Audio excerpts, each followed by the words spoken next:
You think being flexible makes you a good coach. It doesn't. Every time you move a session because a client forgot, every time you let someone pay you late without any consequence, every time you drop your price because someone hesitated, you're not being nice. You're training people that your time, your expertise, and your business doesn't matter. And your bank account is just showing you exactly what that costs. Let's talk about it.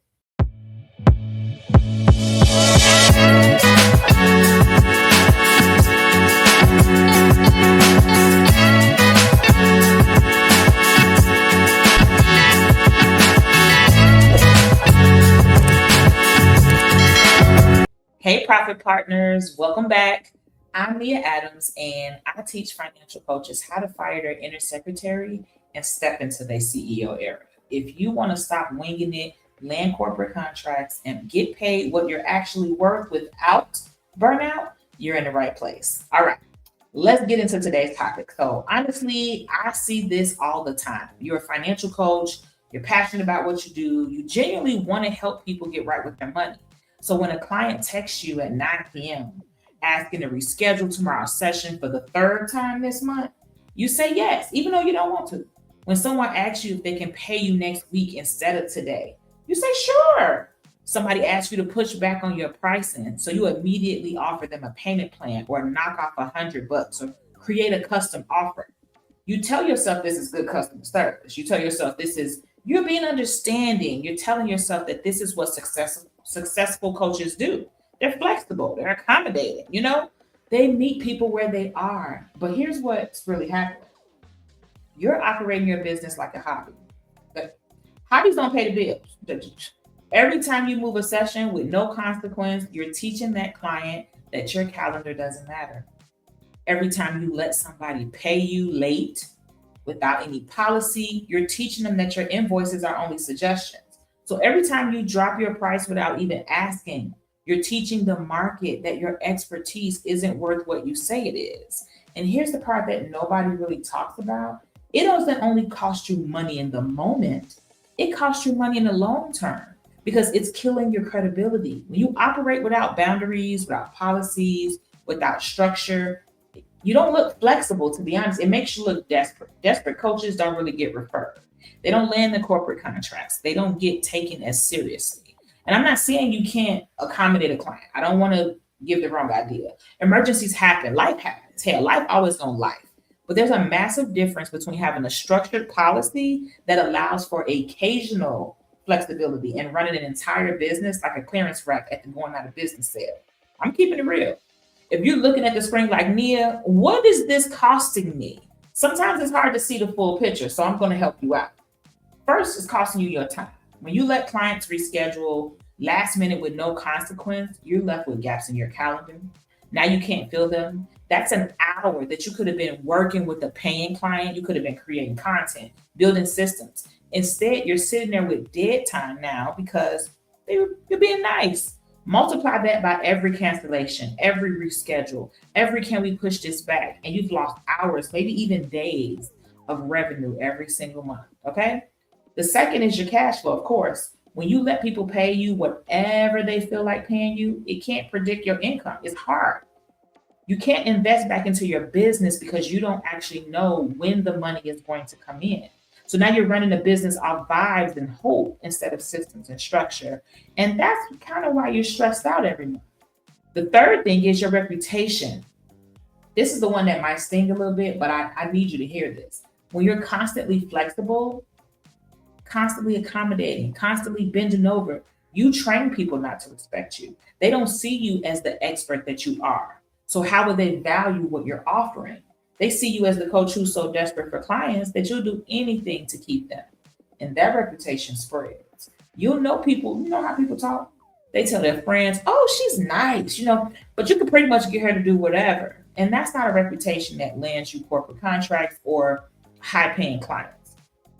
The fourth cost, yes, there's more. Your energy. Every time you say yes, when deep inside you really want to say no, every time you accommodate somebody when you shouldn't, every time you let somebody violate a boundary that doesn't even exist because you never set one, you're draining yourself. You're building resentment in your business. you're burning yourself out. And eventually what you're going to do is you're going to start to hate the business that you built because it feels like it's running you instead of you running it. And in reality, that's the tone you've created though. So let's add this up. You're losing time, money, credibility, and energy, all because you think being flexible is what makes you a good coach.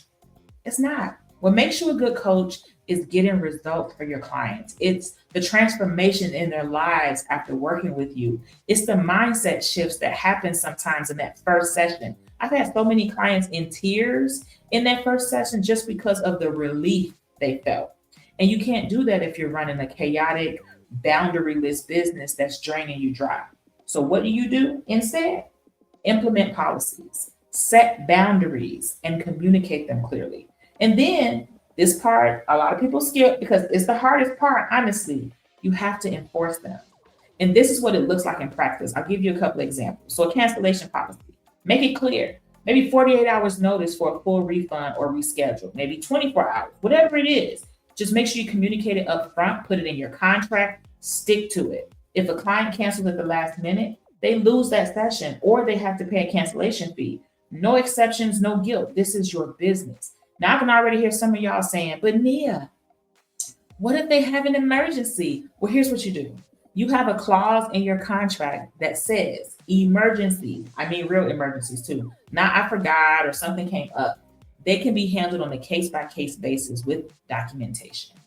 That's not the default though. The default is your policy, because if you make exceptions to the rule, then you don't have a policy. You have a suggestion and they're going to treat it like that. So instead of payment terms, you can have something that you get paid up front, period. You don't start until you get paid. Somebody wants a payment plan, that's fine, but you set it up through a system that's going to automatically charge them, not through Venmo or you having to chase them down every month. If a payment bounces, there's a fee for it bouncing. If they're late, there's a consequence. It's not being mean, it's how businesses operate, okay? Here's the thing. High quality clients expect it and they respect it. The only people who are going to push back on clear payment terms are people who weren't planning to pay you on time in the first place. Those aren't your people. You need some new people if those are your people right now. Price and integrity is another one. You say your price once. You don't apologize for it. You don't offer a discount before they even ask. You don't feel obligated to fill the silence. You don't say, but I can work with you on that. Or you say the price, you explain the value, and then you stop talking. If they say it's too much, don't panic and drop it. Just ask questions like, well, what were you expecting to invest today? Or what results specifically were you looking for? What's your budget for solving this problem? And then you either hold your price or you walk away.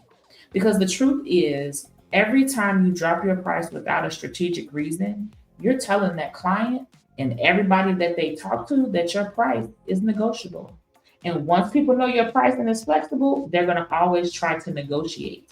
Always. Boundaries around your time is another one. You don't answer client texts at 9 p.m. You don't hold on quick calls for free. You don't let people add 10 extra mentions to every session because they just have one more question. You set office hours and you set communication guidelines. You have a system, essentially. And when clients try to go outside of that system, you redirect them. I love to help you with this. Let's address this in our next session on Thursday. That's it. No guilt, no over-explaining. Now, some of y'all thinking, I know if I do all of this, I'm going to lose clients. And you know what? You're right.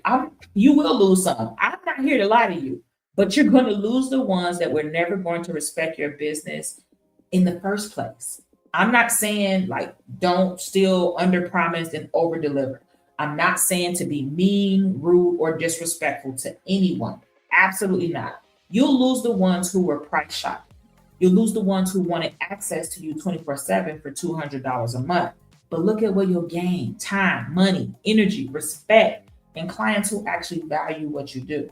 The bigger issue that we need to address is that most of you are being flexible because you don't have any systems in your business. You're winging it. You don't have a contract, or you don't have a scheduling tool. You don't have an automated payment system, and you don't have any type of client onboarding process. So when someone asks you to bend, you do because you don't have a structure to point to in the first place. And that's the real problem. Flexibility not really is the issue. It's the lack of systems. So when you have systems in place, You don't have to be the bad guy. The system's the bad guy. Your contract says no refunds after 24 hours. Your scheduling software doesn't allow same-day reschedules. And your payment processor auto charges on the first of the month. That's not you being mean. That's you running a business. And here's what happens when you have systems.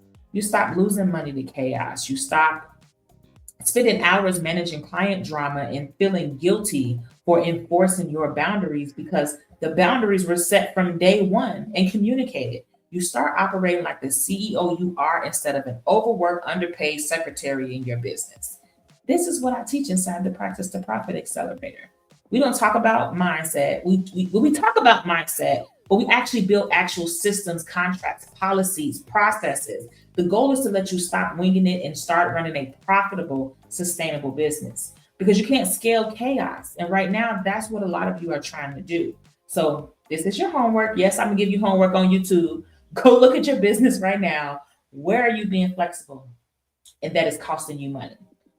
Where are you letting clients dictate your schedule, payment terms, pricing? Write it down. Ask yourself, what policy do I need to implement to stop this? You don't need to fix everything today, but you want to start. So just pick one, create one policy, communicate it, enforce it, and see what happens. Being flexible isn't making you a better coach. It's making you a broke one, like keeping it real.